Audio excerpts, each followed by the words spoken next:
l'activité du dimanche de première. Faites-moi un peu d'éloge au début, comme vous avez fait l'autre fois. Le scientifique. Oui, mais c'est pas d'éloge, d'ailleurs, c'est ce que je pense. Non, vous ne voulez pas nous parler d'un... De la musique. Ah, de la musique, si vous voulez, oui. parce que vous ne l'aimez pas. Non, parce que quand même, ces derniers jours, comme que je suis un être paradoxal, j'ai fait de grands éloges, et c'est vrai, je crois, le plus grand virtuose, à mon point de vue, beaucoup plus grand que Pablo Casals, que c'est le grand violoncelliste et aussi directeur d'orchestre, mais surtout violoncelliste soviétique Rostropovitch. Et alors là, vraiment, je trouve que les virtuoses peuvent arriver à atteindre au sublime. Par contre, comme je vous ai dit, la musique, en tant que moyen d'expression, c'est un des plus pauvres, parce qu'en musique, vous n'êtes même pas capable de dire en musique: soyez gentil, descendez de chez le concierge et apportez-moi le chapeau que j'ai oublié sur une... Alors on ne peut rien exprimer du point de vue concret. C'est un des plus riches et un des moins précis.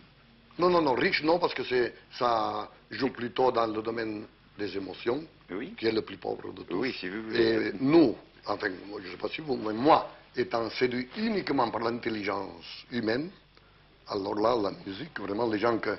Pour dire des choses, il faut qu'ils commencent à trembler, ou danser, ou émettre des bruits, ou des sons les plus harmonieux qu'on puisse le trouver.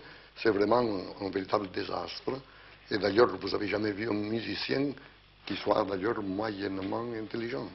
Ça, je n'ai pas connu Beethoven. Moi, je les ai connus presque tous, et vraiment, ils sont charmants, ils pleurent, ils font tout ça, mais pas du tout au point de vue de l'intelligence. Maître, il y a un côté de votre personnalité que je voudrais qu'on connaisse. C'est le côté scientifique. Et ça, le public ne s'en doute pas. Pas scientifique, mais tous les scientifiques comme vous sont très attirés par ma personnalité. Mais moi, j'attire comme le célèbre cocon de Theophrastus Bombastus Paracelsus de Hohenheim. J'attire tout ce qui est unique. Je viens de découvrir que il y a de même que le docteur Freud. Oui.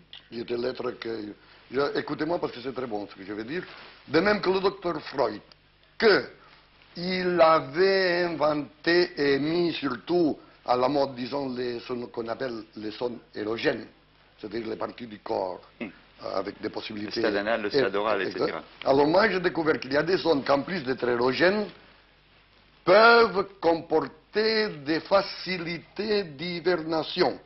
Et c'est pour ça que tous les êtres qui ont des anus couronnés, il y en a un seul, que c'est celui qui doit porter mon nom, c'est-à-dire moi je suis catholique, apostolique romain et surtout monarchiste, et j'ai découvert que justement cet carnivore-là, il a une couronne parfaite dans son anus, ce qui serait la preuve du corps glorieux qui peut réellement nous sortir de ce terrible marasme dans lequel Jules Verne nous a mis, parce que sachez tous que tout le monde qui meurt aujourd'hui, c'est à cause et par la faute de ce personnage néfaste qui s'appelait Jules Verne.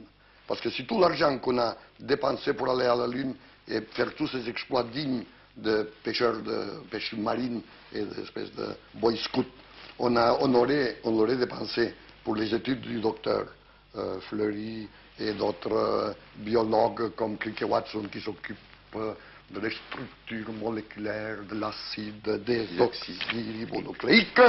Déjà, il y aurait très peu de gens qui mourraient, ou au moins qui mourraient aussi vite. Et remarquez qu'il y a beaucoup, cette année, il y a beaucoup de charmants amis qui sont en train de mourir, et c'est tous des amis que les autres années, ils ne mouraient pas. Mais maître, savez-vous... Alors, attendez, voulez-vous me dire, parce que maintenant je dois vous répondre.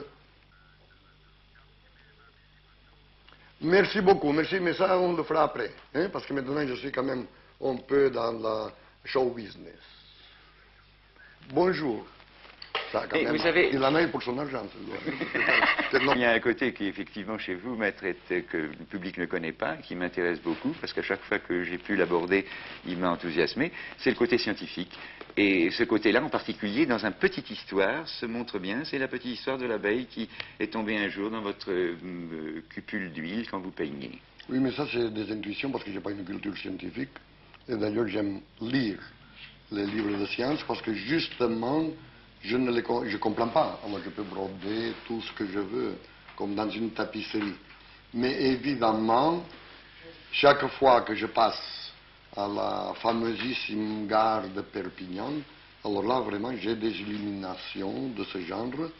Et une des plus frappantes, c'était la confirmation d'une superstition. Quand j'étais très jeune, je peignais un tableau que j'aimais spécialement et qui me sortait comme par miracle mieux que les autres. Et je crus que c'était à cause du médium que j'employais. En effet, j'avais un petit gobelet avec de l'huile. Tous les jours, le soleil touchait pendant que je peignais, donc il y avait un phénomène très clair de polarisation de l'huile. Oui. Mais depuis qu'une grande abeille avait tombé dans cette huile, alors là, ce médium agissait vraiment miraculeusement. C'est-à-dire, je n'avais que mettre, pour faire une ombre, je mettais le clair, je mettais le gris à côté, et le gris et le blanc se fondaient comme aucun pinceau au monde aurait pu le faire. Alors, moi je crois que c'est une superstition, mais je l'écris dans mon livre, si vous voulez obtenir le plus grand degré de mélange et de diffusion des pigments, peintre, tu dois mettre, premièrement, le soleil dans ton huile, et après mettre une abeille qui devient de plus en plus putrifiée et visqueuse, et ça donne une viscosité sublime à ton médium. Allons? Voulez-vous dire qu'il monte? Alors, j'arrive à Perpignan, et là j'ai toutes mes espèces de visions, de toutes mes intuitions, et je vois un livre dans lequel c'est Roger Aron, je crois, sur une espèce de résumé sur les recherches scientifiques. La première page que j'ouvre, c'était un chapitre sur le phénomène de diffusion de mon grand ami Durand Reynals, qui est spécialiste et qui était d'ailleurs le premier qui a eu la théorie du virus dans la maladie du cancer. Et la première chose qu'il dit, le plus grand facteur de diffusion qu'on peut obtenir, qui porte son nom, facteur de diffusion de la ça a été obtenu justement avec le venin de l'abeille et des guêpes. Donc, une chose que à Cadaqués était une pure superstition, on peut expérimenter quand même, parce que je voyais ce côté délirant d'un tableau qu'au fond il était en train de se faire devant mes yeux sans manipulation de qui sort. Alors j'arrive à Perpignan et je trouve la confirmation scientifique de ma théorie, et maintenant j'en profite parce que je suis en train de peindre le tableau le plus cher au monde.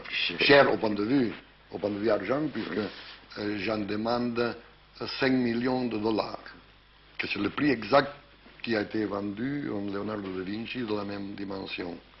C'est un visage de femme. Moi, je suis de plus en plus pour la chasteté. Je suis de plus en plus pour la chasteté. Allons? Ça doit le surprendre. Voulez-vous me passer cette mademoiselle au téléphone? Parce que ça tombe juste. Allons? Justement, écoutez-moi, parce que encore, j'en dis tout ce que je dis bien aujourd'hui, ça me sort par téléphone. Et alors le docteur vient de me poser la question sur la promiscuité, et moi je défends la chasteté. Et l'apologie de la chasteté se trouve justement dans ce livre du Père Escrivá, qui s'appelle Camino. Et il faut dire que tous les ministres du gouvernement du général Franco, qui préparent la venue de la monarchie avec notre prince Juan Carlos de Bourbon et Bourbon, ils sont tous de l'Opus Dei. Et dans ce livre, on dit que si on veut faire un vrai apostolat et même être intelligent, la chasteté est nécessaire. Et comme que nous allons vers une société de type sacerdotal, donc tout ce que les hippies, que je prépare qu'il aille à Santiago de Compostela en pérégrination, au lieu d'aller au Népal et tous ces endroits qui sont très malsains et beaucoup trop loin, je propose qu'ils aillent à Santiago de Compostela avec leur guitare, en codifiant l'usage des hallucinogènes, parce que ça c'est nécessaire, c'est pas pour les chauffeurs de taxi, mais les gens qui s'occupent d'apostoler, il faut qu'ils aient des hallucinations, comme Saint Thérèse et comme Saint Jean de la Croix. Donc, vous êtes d'accord? Allô? Vous êtes d'accord? En partie. Alors, montez, on va continuer la discussion. Donc, camino, apostolat, chasteté et, au point de vue érotique, la chose de la région de Perpignan et de Toulouse, c'est-à-dire ce qu'on appelait à l'époque l'amour courtois.